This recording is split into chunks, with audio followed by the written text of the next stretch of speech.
Okay, my name is Don Williams Ouko.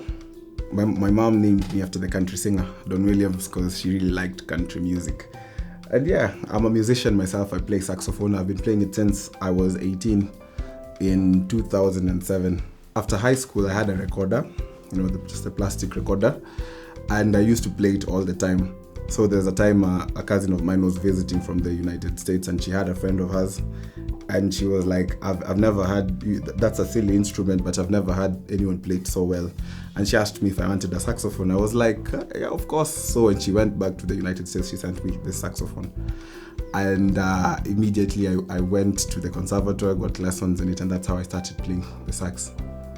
So my first playing experience was in the St. Mary's School Orchestra. And that time I was in class 7, and it was headed by Mr. Semu, who passed away last year. And then after playing that, I moved on to Dagoretti High School, which I played in the brass band there. So then after high school, when I got my saxophone, that's when I decided to experiment more, since I found classical music a bit too restrictive, and I started playing with the popular Nairobi bands that do cover music. First Weaver's band, and then I went to Calabash.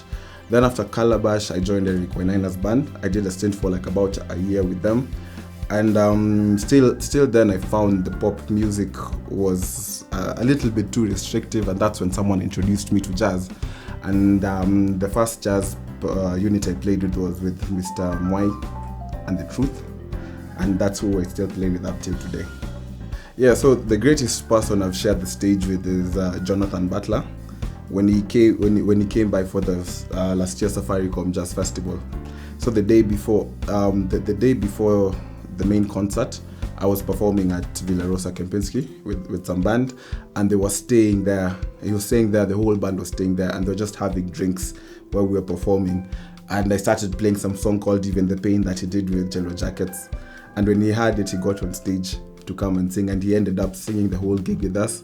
And later on, the whole band just got on stage. It was one of the best experiences of my life. Okay, it's like music is not really my talent is not really music. My real gift is understanding things, and that's how I end up being a musician, because I just decided to figure this thing out. But I never intended to be a musician even once in my life. But everyone thinks I'm a musician. But not. If I was not a musician, I would have probably been a scientist dealing with in the nuclear field and stuff. Because when I was in high school, I was really into reading about quantum mechanics and stuff like that. But unfortunately, long story, school just did not work out for me. I ended up developing epilepsy when I was in high school, and it kind of messed up with me. So I left high school with a D+, and the D+ was basically saying that I'm not that bright.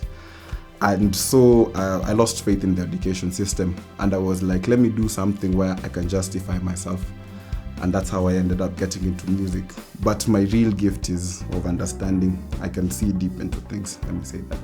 So my final remarks, I just like to encourage anyone who's trying to learn an instrument or just trying to get somewhere in life, is don't allow yourself to be ruled by fear. Because sometimes the world works in such a way that they instill fear of everything. And when you're afraid, you can never really get to your full potential. So believe in yourself, because if you don't believe in yourself, no one will. So it starts with you believing in yourself, and don't allow fear to rule you. And the way to overcome fear is, as the Bible says, perfect love. Love what you do. Okay, the challenge I was given was to do some song called Let Praises Rise by Trey McLaughlin, and I'm supposed to do it with this wonderful vocalist, Destiney. I hope you enjoy.